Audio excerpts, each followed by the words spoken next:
Buenos días, hermanos. Mi nombre es Rafael Sierra, pastor de la iglesia Cristo Resurrección y Vida en Lucas, Texas. Eh, este día voy a predicar sobre la resurrección de Cristo. Vamos a Mateo capítulo 28, versículos 1 al 10. Dice la palabra de Dios: pasando el día de reposo, al amanecer del primer día de la semana, vinieron María Magdalena y la otra María a ver el sepulcro. Y hubo un gran terremoto, porque un ángel del Señor descendió del cielo y, llegando, removió la piedra y se sentó sobre ella. Su aspecto era como un relámpago, y su vestido blanco como la nieve. Y de miedo de él, los guardas temblaron y se quedaron como muertos. Mas el ángel, respondiendo, dijo a las mujeres: No temáis vosotras, porque yo sé que buscáis a Jesús, el que fue crucificado. No está aquí, pues ha resucitado, como dijo. Venid, ver el lugar donde fue puesto el Señor, e id pronto y decir a sus discípulos que ha resucitado de los muertos. Y he aquí, va delante de vosotros a Galilea, allí le veréis. He aquí, os lo he dicho. Entonces ellas, saliendo del sepulcro con temor y gran gozo, fueron corriendo a dar las nuevas a sus discípulos. Y mientras iban a dar las nuevas a los discípulos, he aquí, Jesús les salió al encuentro, diciendo: Salve. Y ellas, acercándose, abrazaron sus pies y le adoraron. Entonces Jesús les dijo: No temáis, id, dad las nuevas a mis hermanos, para que vayan a Galilea y allí me verán. Amén. Vamos a orar por la palabra. Señor, te pedimos en este día hermoso que nos has regalado, que podamos, por medio de tu Espíritu Santo, transmitir la verdad de tu palabra y gozarnos en ella, y que sea de bendición para todos los que la escuchen, creyentes o no creyentes. Señor, para la gloria de tu nombre, en el nombre de Cristo Jesús. Amén. Hoy vamos a hablar de tres puntos específicamente en cuanto a la resurrección. Vamos a hablar sobre la realidad de la resurrección, sobre la necesidad de la resurrección y sobre los beneficios de la resurrección. Empezamos hablando de la realidad de la resurrección. Sin embargo, haciendo una introducción pequeña al pasaje que leímos, aparecen varios aspectos importantes sobre lo que significa la resurrección para nosotros. Amén. Aquí dice que María Magdalena y la otra María descendieron o fueron al sepulcro. Ellas querían ungir al Señor Jesucristo, como era la costumbre judía. Cuando ellas están haciendo esto, se presenta un ángel, remueve la piedra, las alienta, les dice que el Señor Jesucristo está resucitado de entre los muertos y que vayan y den las noticias. Bueno, esta parte de los evangelios es importante porque hasta entonces ni aun los discípulos de Jesucristo no recordaban lo que les había dicho sobre que iba a resucitar, y tampoco lo creían. Las mujeres fueron, dieron testimonio, y los discípulos tuvieron que salir corriendo al sepulcro para ellos mismos ver con sus propios ojos que había resucitado y que no estaba en la tumba, que la tumba estaba vacía. Eh, Posteriormente, Jesucristo mismo se aparece. Dice la Escritura que, estando ellos orando con las puertas cerradas, Jesucristo aparece en medio de ellos, saludándolos, ¿verdad? Los saluda, e incluso en un pasaje más adelante dice que come con ellos, les pide de comer. En esta primera aparición, Tomás no se encuentra entre ellos, y cuando Tomás es visto por los discípulos, recibe la noticia de que el Señor Jesucristo ha resucitado o ha sido resucitado por el Padre. Y Tomás no lo cree, dice que hasta que no lo vea con sus propios ojos. y hasta que no pueda meter sus dedos en los hoyos de sus manos y en su costado, no lo va a creer. Así es que, bueno, en una siguiente oportunidad, estando reunidos de la misma manera, el Señor Jesucristo vuelve a aparecer delante de ellos para que ellos constaten la realidad de su resurrección. Y ocurre que habla con Tomás y le dice: Tomás, mete tus dedos aquí en mis manos, en mi costado, para que veas que soy yo. No soy un espíritu, no soy un fantasma, soy yo, ¿verdad? Eh, lo importante de este pasaje de Tomás es lo que llega hasta nosotros. Y esto es lo último que después de que Tomás, admirado, clama y al palpar y al ver al Señor Jesucristo resucitado, dice: Señor mío y Dios mío. Y dice Tomás, le dice Jesús: porque visteis, has creído. Bienaventurados son los que creen sin ver.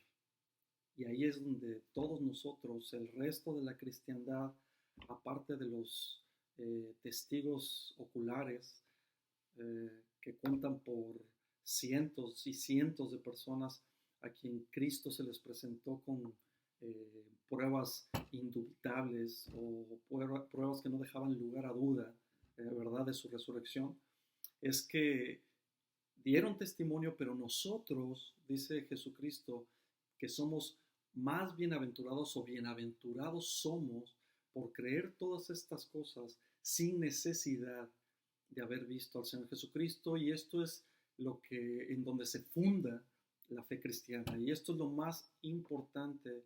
Esta es la celebración más importante de la iglesia. ¿Cuál? Bueno, constatar por medio de la Escritura que la resurrección es una realidad, y esto nos lleva al primer punto del día de hoy: la realidad de la resurrección. El Señor mismo muchas veces afirmó que iba a morir y luego resucitaría al tercer día. Él ya lo había anunciado, él ya había hablado de estas cosas con sus discípulos. Claro que ellos esperaban a un Salvador distinto, a un libertador más que a un Salvador del pueblo de Israel. Ellos esperaban la derrocación del Imperio Romano, y que Cristo, tal vez con un ejército numeroso, pudiera imponer su reino. Esa era la idea o el concepto que tenían, a pesar de las profecías, el pueblo judío. Pero no podían comprender que su líder hubiera muerto. Por eso se presenta la realidad de la resurrección en las Escrituras. Para esto vamos a Mateo capítulo 16, versículo 21, donde Jesús está prediciendo precisamente su muerte, y dice: a partir de entonces Jesús empezó a decir, escuche esto, claramente a sus discípulos que era necesario que fuera a Jerusalén y que sufriera muchas cosas terribles a manos de los ancianos, de los principales sacerdotes y de los maestros de la ley religiosa. Lo matarían, pero al tercer día resucitaría. Dice la Escritura que Jesús comenzó a decir esto claramente.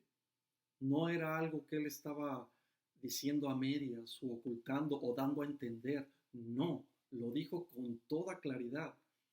Esto debía haber sido algo sumamente importante para el momento de su resurrección, para que los discípulos, después de haber escuchado más de una vez, porque anunció por lo menos 3 veces como testimonio en la Escritura, que habría de pasar por sufrimientos, que habría de morir y que había de resucitar.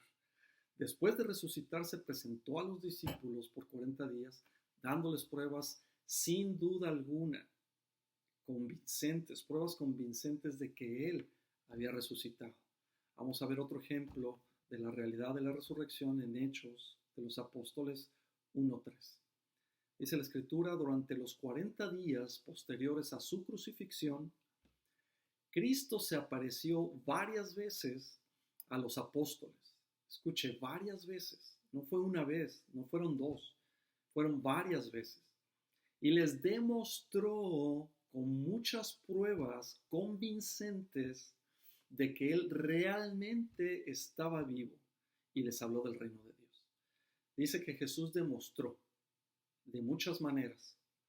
Muchas de estas formas fueron lo que hizo con Tomás, ¿verdad? Que Tomás pudo no solamente verlo, sino palparlo.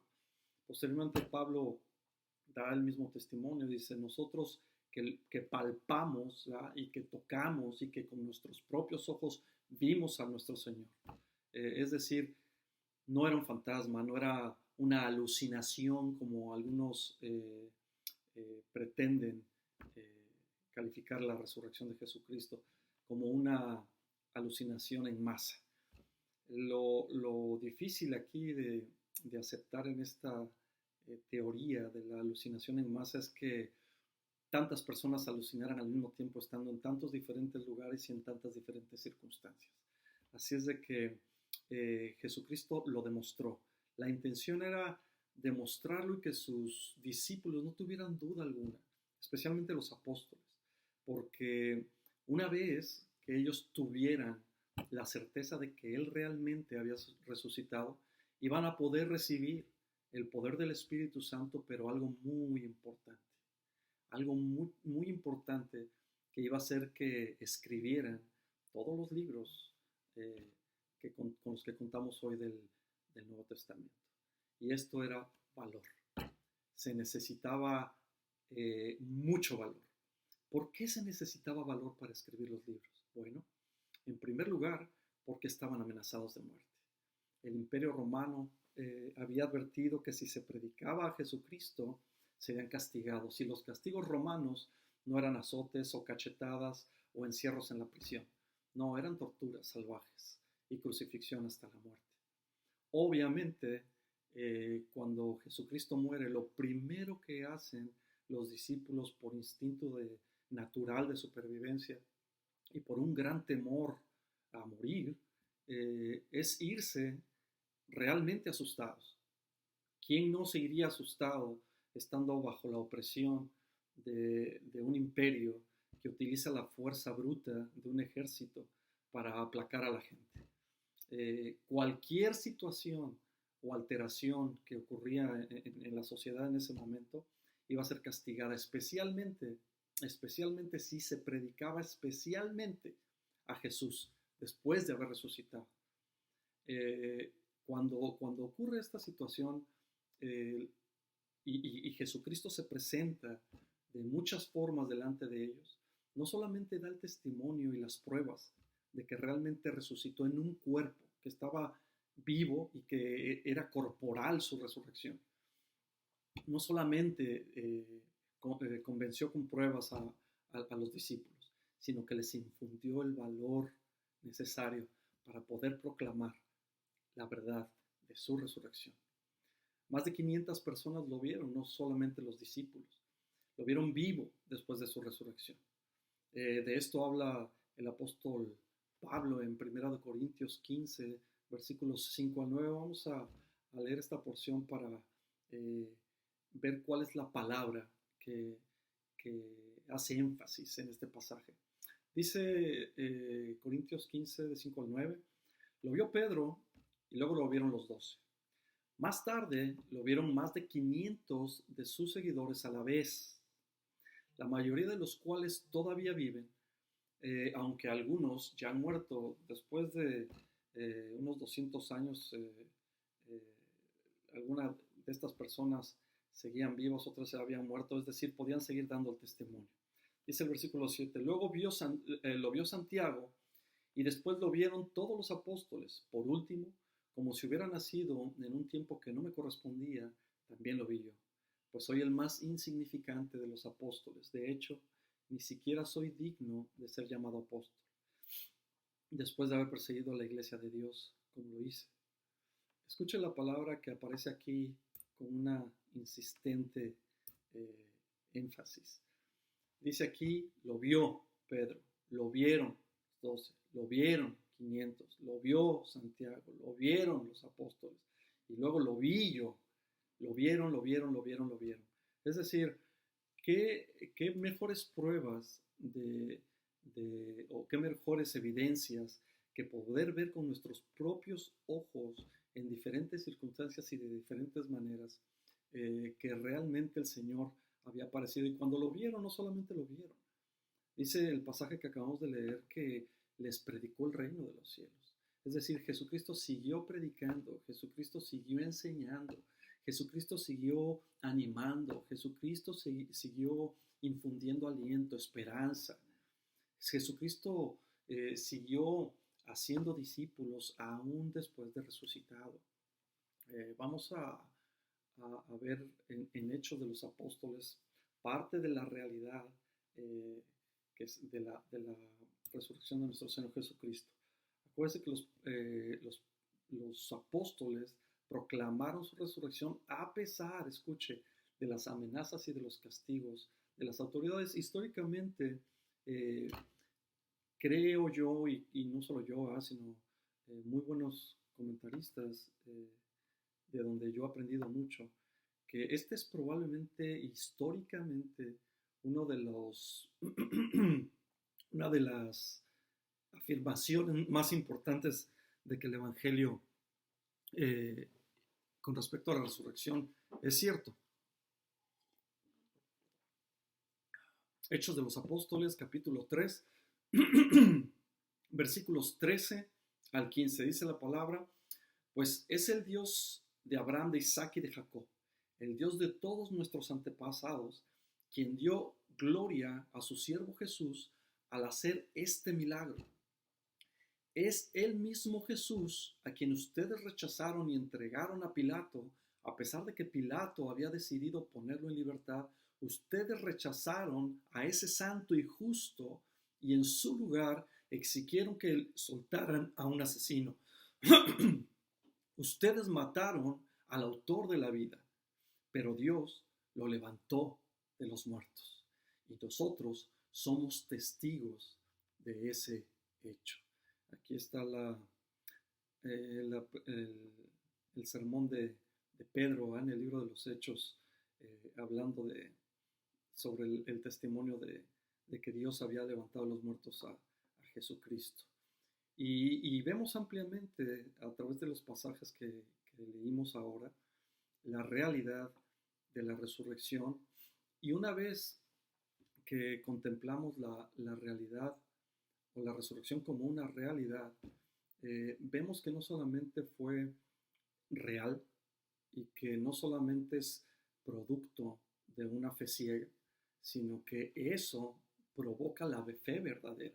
No es que nosotros creamos y por nuestra fe podemos creer en la resurrección, no, es que la resurrección es lo que nos da la fe. ¿Cómo nos las da? A través de la palabra de Dios, porque la fe viene por el oír y el oír por la palabra de Dios, es decir, por todos los testimonios históricos que aparecen en la Escritura. Amén. Y el entendimiento que nos da el Señor. Amén. La necesidad de su resurrección no solamente es real, sino que también era necesaria. Era necesaria porque si no hay resurrección, no hay evangelio, no hay salvación, no hay esperanza para alguna para el futuro. Esto lo vemos claramente en un pasaje de también 1 Corintios capítulo 15. Vamos del 14 al 19, cuando dice: y si Cristo no ha resucitado, entonces toda nuestra predicación es inútil, y la fe de ustedes también es inútil. Y nosotros los apóstoles estaríamos todos mintiendo acerca de Dios, porque hemos dicho que Dios le levantó a Cristo de la tumba.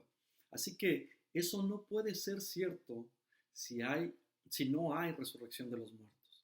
Y si no hay resurrección de los muertos, entonces Cristo no ha resucitado. Y si Cristo no ha resucitado, entonces la fe de ustedes es inútil.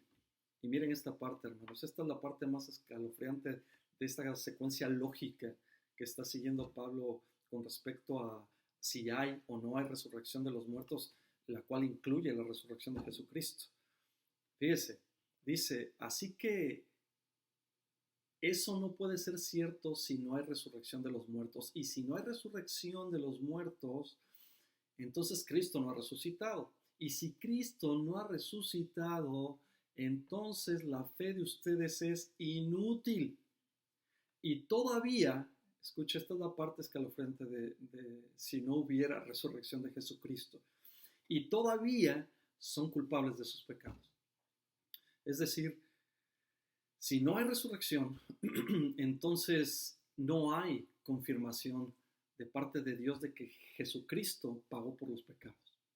Si no hay resurrección, no hay garantía de que el precio por nuestros pecados haya sido cubierto.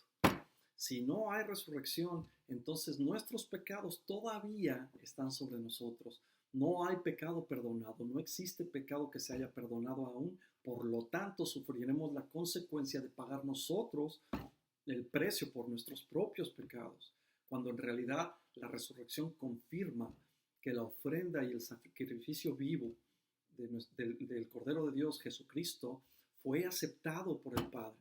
Y una vez aceptado por el Padre, entonces el precio que alcanza para cubrir los pecados del mundo ha sido cubierto. Y entonces nosotros, que tenemos la fe de Jesucristo, podemos acudir a Él en fe para que nuestros pecados, por medio de la confesión de nuestros pecados y por medio de la fe en Jesucristo, podamos ser libres de condenación. Entonces, miremos nuevamente este pasaje importante. Dice, y todavía son culpables de sus pecados. En ese caso, todos los que murieron creyendo en Cristo están perdidos. Y si nuestra esperanza en Cristo es solamente para esta vida, somos los más dignos de lástima de todo el mundo. Esto sería una situación sumamente vergonzosa. Si Jesucristo no resucitó de entre los muertos, esto quiere decir que si aún así siguiéramos insistiendo en creer en un Cristo que no resucitó, entonces la esperanza que tuviéramos o que tendríamos en Cristo nos alcanzaría solamente mientras estamos vivos, es decir, solamente se nos ofrecería este tipo de esperanza al tratar de esforzarnos al vivir una vida de obras que tratasen de agradar a Dios para poder alcanzar, tener una comunión con Dios por medio de nuestros propios esfuerzos. Pero no, la realidad es que Cristo resucita y nuestra esperanza va más allá de esta vida. La verdadera esperanza del cristiano no se queda en lo terreno, no se queda en lo terrenal. Es decir, sobrepasa el tiempo y llega hasta la eternidad. Dice, y si nuestra esperanza en Cristo es solo para esta vida, somos los más dignos de lástima de todo el mundo.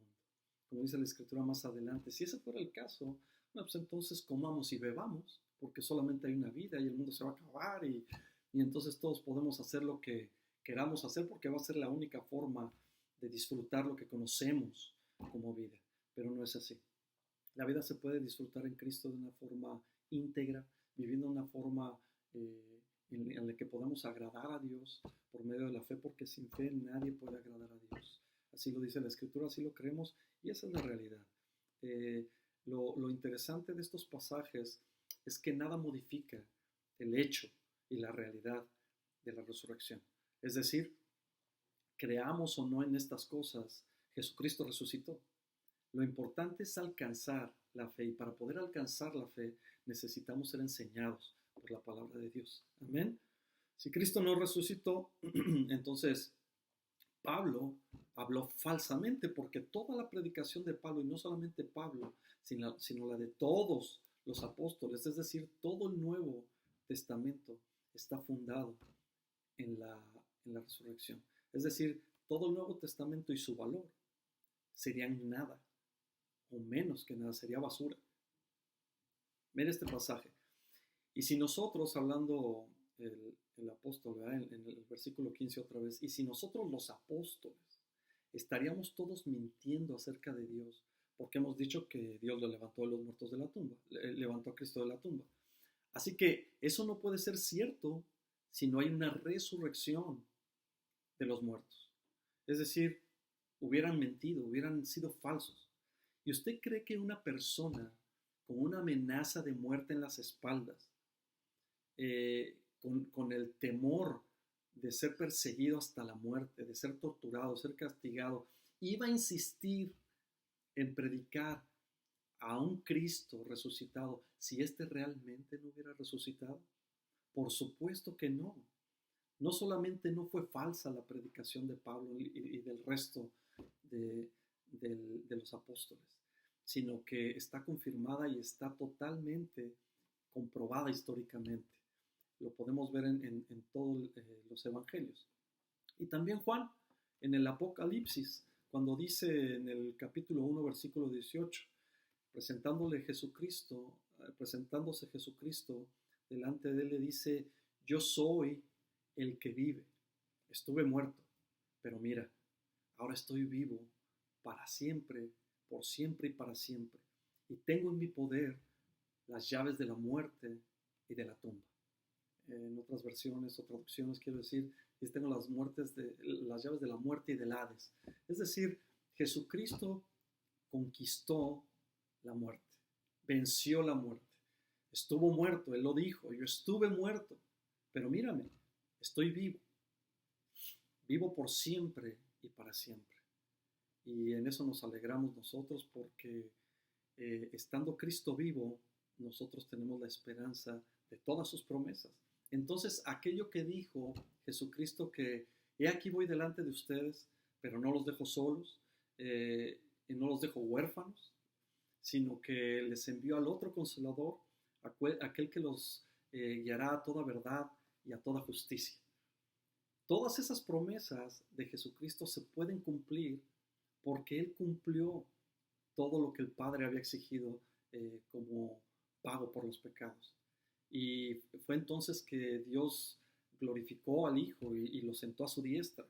Dice la Escritura: hasta que ponga a todos tus enemigos por estrado de tus pies. Era necesario que Cristo resucitara a fin, escúchame esto, a fin de ser el Salvador. Esta es la necesidad que nosotros tenemos de Jesucristo, de que Él fuera el Salvador. Dice Hechos de los Apóstoles 5:30 al 31, el Dios de nuestros antepasados levantó a Jesús de los muertos, después de que ustedes lo mataron colgándolo en la cruz. Luego Dios lo puso en el lugar de honor, a su derecha, como príncipe y salvador. Lo hizo para que el pueblo de Israel se arrepintiera de sus pecados y fuera perdonado. Oiga, el Padre, Dios, levantó a Jesucristo de los muertos. ¿Para qué? Para que pudiera llegar a arrepentimiento al pueblo de Dios. Amén. También era necesario que Cristo resucitara para que fuera nuestro Señor. Amén. Hechos de los Apóstoles 17:31 dice: pues Él ha fijado un día para juzgar al mundo con justicia por el hombre que Él ha designado.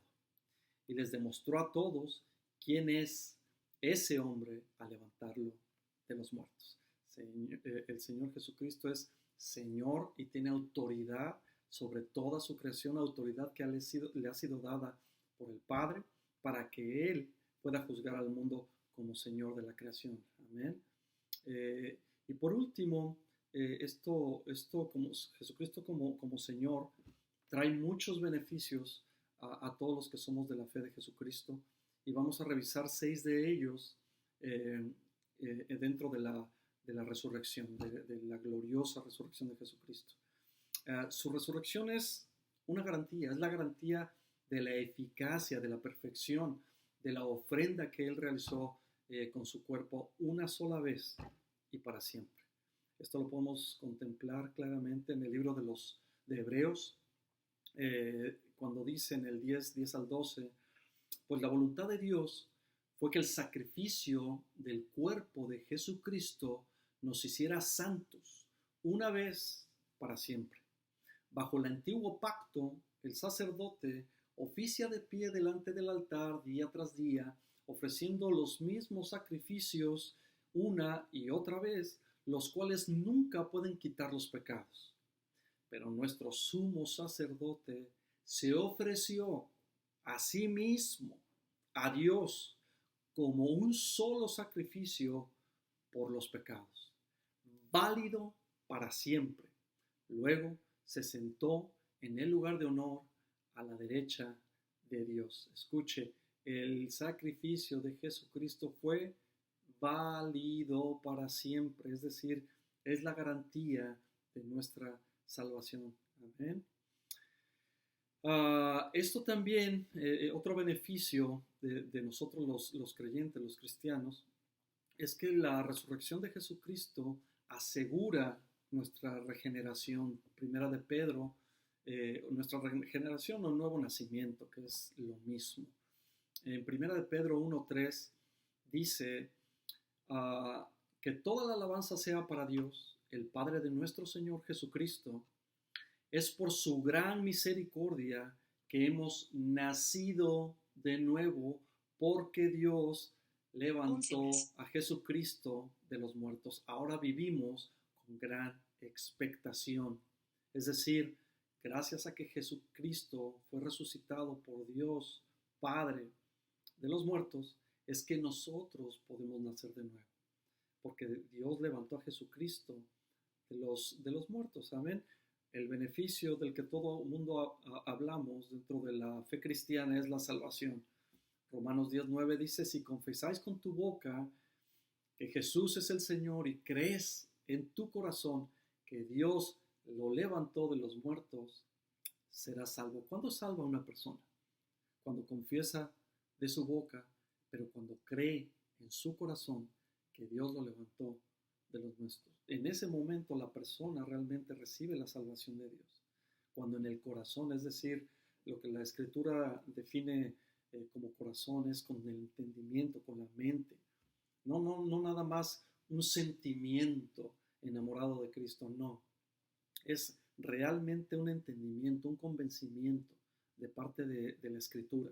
Lo que trae convencimiento, convicción a mi mente, que es como lo describe el libro de Hebreos en el capítulo 11, a la fe, ¿verdad? Que es la convicción, ¿verdad? Es la certeza. Nosotros tenemos certeza y tenemos convicción que forma nuestra fe acerca de Jesucristo y de su resurrección, y por eso podemos recibir la salvación, porque creemos que Dios realmente lo levantó de los muertos. Ese es el beneficio que recibimos como salvación. Jesucristo es nuestra justificación. Es otro beneficio que recibimos. Es decir, Jesucristo paga por nuestros pecados, nos redime del pecado a través de su muerte cruenta en la cruz, con derramamiento de sangre.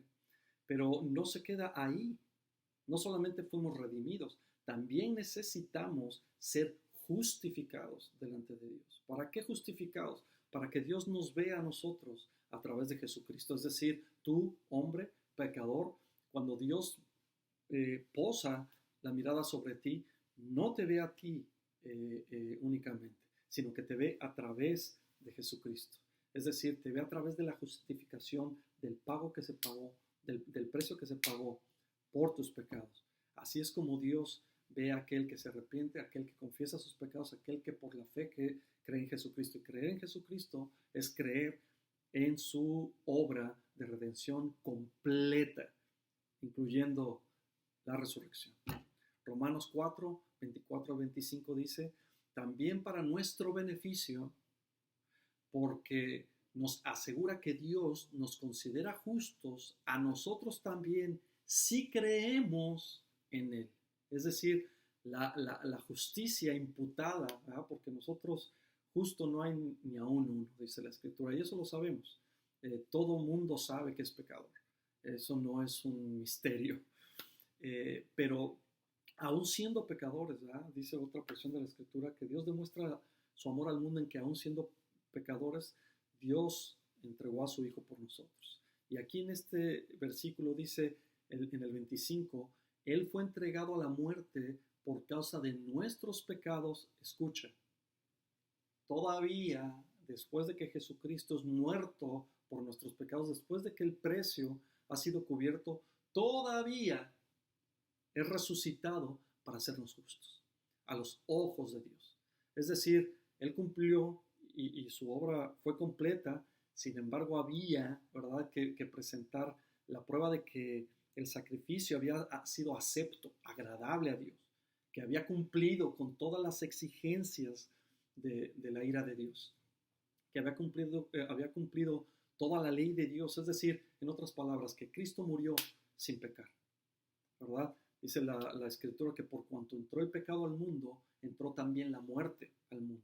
Las personas morimos, ¿por qué morimos? Porque pecamos, porque estamos en un mundo caído, en un mundo que cayó por causa del pecado. Así llega la muerte a cada uno de nosotros, a través del pecado. Entonces, cuando la palabra de Dios dice que nosotros somos justos cuando creemos en el Jesucristo resucitado, entonces nosotros, aunque muramos físicamente, tenemos una promesa importante, de que no morimos eternamente, sino que en la venida de nuestro Señor Jesucristo, en su venida de poder y de gloria, en la venida en la que Él viene por los suyos y que recoge a la iglesia, en ese momento Él a los que están vivos los transforma, y a los que están muertos en Cristo, los que mueren en la fe de Jesucristo, son resucitados igual que Él. Así es de que Él es la primicia, es el primero en resucitar, pero todavía quedamos muchos por resucitar o por ser transformados en su venida. Amén. Esto con respecto a la justificación. Ahora, también es causa de nuestra santificación. Esto lo vemos en el libro de Romanos, capítulo 4 al 13. Este es un pasaje largo. Es que voy a leer el 11. Dice, así también ustedes deberían considerarse muertos al poder del pecado y vivos para Dios por medio de Cristo Jesús. ¿Por qué? Porque Cristo fue levantado de los muertos. Ya no somos esclavos del pecado. Cristo fue levantado de los muertos con ese propósito. Así que usen todo su cuerpo como un instrumento para hacer lo que es correcto para la gloria de Dios. Este es de alguna forma lo que podemos resumir de Romanos 6, 4 al 13. Vamos más adelante con uno de los últimos beneficios que vamos a hablar sobre la resurrección. Me adelanté un poco, es el beneficio de la resurrección en sí, que aparece en 1 Corintios capítulo 15, versículos 20 al 24, y este sí lo voy a leer completo. Dice, lo cierto es que Cristo sí resucitó de los muertos. Él es el primer fruto de una gran cosecha, el primero de todos los que murieron. Así que, claro, el primero de todos los que murieron para resurrección. Así que, ya ven, tal como la muerte entró en el mundo por medio de un hombre, ahora la resurrección de los muertos ha comenzado por medio de otro hombre. Así como todos mueren porque todos pertenecemos a Adán, todos los que pertenecen a Cristo recibirán vida nueva. Pero esta resurrección tiene un orden. Cristo fue resucitado como el primero de la cosecha. Luego, todos los que pertenecen a Cristo serán resucitados cuando Él regrese. Después de eso vendrá el fin, cuando Él le entregará el reino a Dios, el Padre, luego de destruir a todo gobernante y poder y toda autoridad. Bueno, esto es nuestra esperanza. Esto es algo en lo que realmente el cristiano se goza y de verdad espera con ansiedad el día de la venida de Cristo. Ya sea que estemos muertos, ya sea que estemos vivos, Él nos va a reunir con Él, siendo resucitados y cumpliendo la promesa que dijo, porque donde yo esté, yo quiero que vosotros estéis conmigo. Y aquí voy a preparar lugar para ustedes. Y esa promesa es la que se va a cumplir cuando ocurra lo que explica 1 Corintios 15, 20 al 24. No podemos esperar ya por ese día. Y ahora con toda esta situación que está pasando del coronavirus, la gente se pone a especular, incluso los cristianos, se pone a especular mucho sobre la venida del Señor.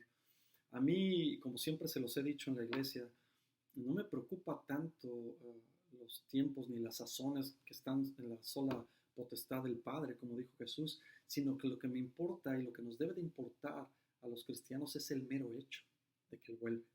No tanto cuándo, porque yo no entiendo a veces por qué la gente intenta tanto calcular la venida del Señor. Ahora que está esto del coronavirus, se especula mucho al respecto. La gente habla y dice, y no será que el Señor viene, y eso es un hecho. No será, el Señor viene, el Señor vuelve, y vuelve por los suyos para cumplir sus promesas. Y la promesa más alentadora y más importante es que seremos resucitados. Tenemos que ser resucitados. Recuerda lo que dice la Escritura: y a los que salvó, a esos también santificó, a los que santificó, a esos también glorificó. Es decir, nosotros ya fuimos santificados, ¿verdad? Pero todavía necesitamos ser glorificados, ¿sí? Es decir, vamos a ser glorificados una vez que recibamos la resurrección y podamos tener un cuerpo como el de Cristo, un cuerpo glorificado. Solamente con un cuerpo glorificado se podrá estar en la presencia del Padre. Solamente con un cuerpo glorificado, con un cuerpo resucitado, vamos a poder resistir la santidad de Dios y estar en su presencia. Después de eso dice el versículo: vendrá el fin cuando Él entregará el reino a Dios el Padre, luego de destruir a todo gobernante y poder y a toda autoridad. Claro, de este mundo caído, ¿verdad? Por último, hablamos de la glorificación como ese beneficio último que queremos comentar el día de hoy, y que aparece en Colosenses capítulo 3 versículos 1 al 4. Dice aquí: ya que han sido resucitados a una vida nueva con Cristo, ahora bien, pongan la mirada en las verdades del cielo, donde está Cristo, está sentado en el lugar de honor a la derecha de Dios. Piensen en las cosas del cielo, no en las de la tierra, pues ustedes han muerto a esta vida y su verdadera vida está escondida con Cristo en Dios. Cuando Cristo, que es la vida de ustedes, sea revelado a todo el mundo, ustedes participarán de su gloria. Este pasaje es glorioso. Se puede usted, y aquí ya no se trata tanto de imaginar, sino, yo podría decir, se puede usted imaginar el momento y las circunstancias que van a rodear este evento mundial cuando ocurra. Pero no hace falta imaginación. Lo que hace falta es fe, porque ya está escrito, ya está descrito. Está detalladamente ilustrado en la Escritura. No hace falta tanta imaginación. Hace falta mucha, mucha fe. Es más, aún tuviera usted poca fe, si su fe es verdadera y si su fe es sincera, y si usted puede y quiere o desea venir a los pies de Cristo, hoy es el día de la salvación. Hoy puede ser el día de salvación para su vida. Usted tiene oportunidad, si usted no conoce al Señor Jesucristo, de por medio del conocimiento de la resurrección de nuestro Señor Jesucristo, para todos estos beneficios que hemos descrito el día de hoy, para todo lo que ha causado que Él esté a la diestra del Padre, y que nosotros recibamos para todos los que recibamos por fe todos estos beneficios, podamos algún día estar en la gloria con Él, pero también para aquellos que no lo conocen, puedan llegar a estar con nosotros, puedan llegar a estar con Jesucristo, puedan disfrutar de las promesas eternas.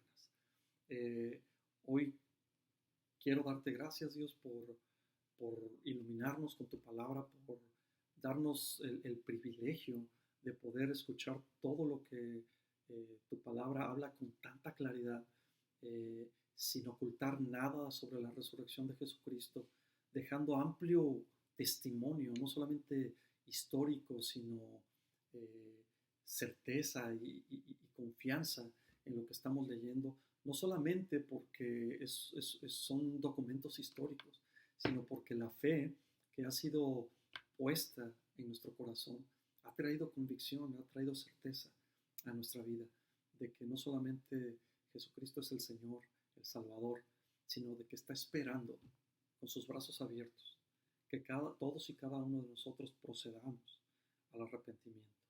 Hoy puede ser un día único, especial en la vida de cada uno de todos ustedes, hermanos, y todos aquellos que no conocen a Jesucristo.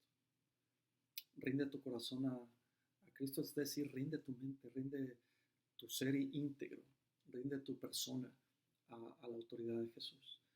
Entrega tu vida a vivir como Él nos pide. Y recuerda lo que dice Lucas, capítulo 24 y versículo 6. Él no está aquí, ha resucitado. Recuerden lo que les dijo en Galilea. Hoy el Señor Jesucristo nos lo dice a nosotros. Recuerden esta predicación, recuerden las palabras de estos pasajes bíblicos y recuerden que Jesucristo no está en una tumba. Él no está aquí en la tierra. Él resucitó y nos espera en la presencia de su Padre y vendrá con gloria por los suyos. Te damos gracias, Señor, en el nombre de Cristo Jesús. Amén. Dios los bendiga.